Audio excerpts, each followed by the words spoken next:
Cricket ಜಗತ್ತಿನ interesting ಸುದ್ದಿಗಳನ್ನು quick ಆಗಿ ಹೇಳ್ತೇನೆ ಕ್ರಿಕೆಟ್ ರೌಂಡ್ ಅಪ್ ನಲ್ಲಿ. ನಾನು ಶಾಂತ. ನೀವು ಸುದ್ದಿಯಾನದ ಸಬ್ಸ್ಕ್ರೈಬರ್ ಆಗೋದಕ್ಕೆ ಮರಿಬೇಡಿ. ಮುಂಬೈನ ಡಿವೈ ಪಾಟೀಲ್ ಸ್ಟೇಡಿಯಂನಲ್ಲಿ ನಡೆದಂತ ವುಮೆನ್ಸ್ ಪ್ರೀಮಿಯರ್ ಲೀಗ್ನ ಮೊದಲ ಪಂದ್ಯದಲ್ಲಿ ಆರ್ಸಿಬಿ ತಂಡ ಜಯ ಸಾಧಿಸಿದೆ. ಈ ಪಂದ್ಯದಲ್ಲಿ ಮೊದಲು ಬ್ಯಾಟಿಂಗ್ ಮಾಡಿದಂತ ಮುಂಬೈ ತಂಡ 20 ಓವರ್ಗಳಲ್ಲಿ 154 ರನ್ಗಳನ್ನು ಕಲೆ ಹಾಕಿತ್ತು. ಈ ಟಾರ್ಗೆಟ್ ಬೆನ್ನತ್ತಿದಂತ ಆರ್ಸಿಬಿ 20 ಓವರ್ಗಳಲ್ಲಿ 157 ರನ್ ಬಾರಿಸಿ 3 ವಿಕೆಟ್ಗಳ ರೋಚಕ ಗೆಲುವು ದಾಖಲಿಸಿದೆ. ಈ ಮೂಲಕ ಎಂಐಗೆ ಸೋಲನ್ನ ಉಣಿಸಿ ರಾಯಲ್ ಚಾಲೆಂಜರ್ಸ್ ಬೆಂಗಳೂರು ತಂಡ ಶುಭಾರಂಭ ಮಾಡಿದೆ. ಆರ್ಸಿಬಿ ತಂಡಕ್ಕೆ ರೋಚಕ ಗೆಲುವನ್ನ ತಂದುಕೊಟ್ಟಿದ್ದೆ ನಡಿನ್ ಡಿ ಕ್ಲರ್ಕ್.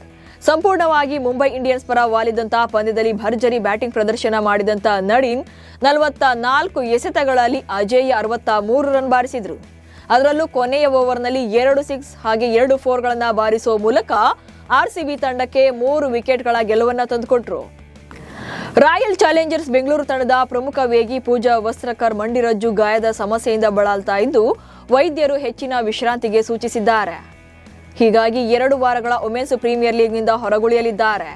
ಅಂದ್ರೆ ಆರ್ಸಿಬಿ ತಂಡದ ಮುಂದಿನ 5 ಪಂದ್ಯಗಳಿಗೆ ಪೂಜಾ ಲಭ್ಯರಾಗಲಿದ್ದಾರೆ. ಆರ್ಸಿಬಿ ತಂಡದ ಪ್ರಮುಖ ವೇಗಿ ಗಾಯಕ್ಕೆ ತುತ್ತಾಗಿದ್ದು ಆರ್ಸಿಬಿ ಪಾಲಿಗೆ ಬಿಗ್ ಶಾಕ್ ಆದಂತಾಗಿದೆ. WPLನಲ್ಲಿ ಮೊದಲ ಪಂದ್ಯದಲ್ಲಿ ಆರ್ಸಿಬಿ ವಿರುದ್ಧ ಸೋತಿರುವಂತಹ ಮುಂಬೈ ಇಂಡಿಯನ್ಸ್ ತಂಡ ಇಂದು ಲೀಗ್ ಹಂತದ 2ನೇ ಪಂದ್ಯದಲ್ಲಿ ಡೆಲ್ಲಿ ಕ್ಯಾಪಿಟಲ್ಸ್ ವಿರುದ್ಧ ಕಾದಾಟ ನಡೆಸಲಿದೆ. ಎರಡೂ ತಂಡಗಳಲ್ಲಿ ಸ್ಟಾರ್ ಆಟಗಾರ್ತಿಯರ ದಂಡೇ ಇದೆ.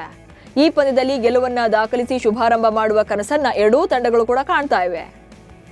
WPL 2026ರಲ್ಲಿ ಗುಜರಾತ್ ಜೈಂಟ್ಸ್ಗೆ ದೊಡ್ಡ ಆಘಾತ ಎದುರಾಗಿದೆ.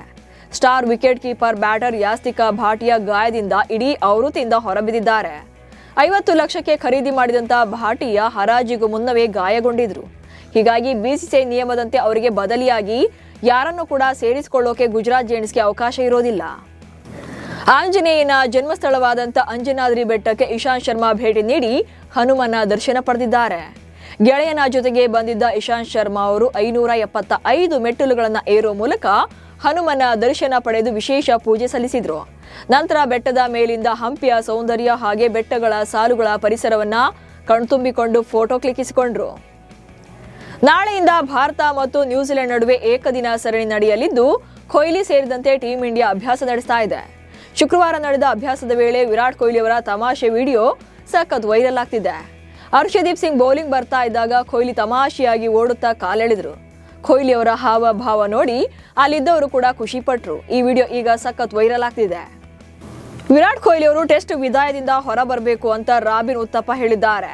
ಇದು ಬಲವಂತದ ಶರಣಾಗತಿಯೋ ಅಥವಾ ಇಲ್ವೋ ನನಗೆ ಗೊತ್ತಿಲ್ಲ, ಆದ್ರೆ ಅದು ಖಂಡಿತವಾಗೂ ಕೂಡ ನೈಸರ್ಗಿಕ ನಿರ್ಗಮದಂತೆ ಕಾಣ್ತಾ ಇಲ್ಲ.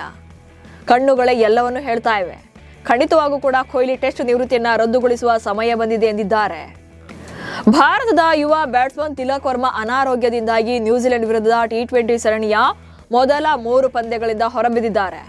ಈ ಸಂದರ್ಭದಲ್ಲಿ ಅವರ ಜಾಗಕ್ಕೆ ಹೊಸಬರಿಗೆ ಅವಕಾಶ ನೀಡುವ ಬದಲಿಗೆ ಅನುಭವಿ ಆಟಗಾರ ಶ್ರೇಯಸ್ ಅಯ್ಯರ್ಗೆ ಅವಕಾಶ ನೀಡಬೇಕು ಅಂತ ಮಾಜಿ ಭಾರತೀಯ ಆರಂಭಿಕ ಆಟಗಾರ ಆಕಾಶ್ ಚೋಪ್ರಾ ಹೇಳಿದ್ದಾರೆ.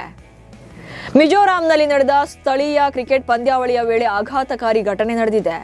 ಮಾಜಿ ರಣಜಿ ಆಟಗಾರ ಕೆ ಲಾಲ್ರೆಮ್ರುವಾಟ ಅವರು ಪಂದ್ಯದ ವೇಳೆ ಹಠಾತ್ತನೆ ಕುಸಿದು ಬಿದ್ದು ಚಿಕಿತ್ಸೆ ಫಲಿಸದೆ ನಿಧನರಾಗಿದ್ದಾರೆ.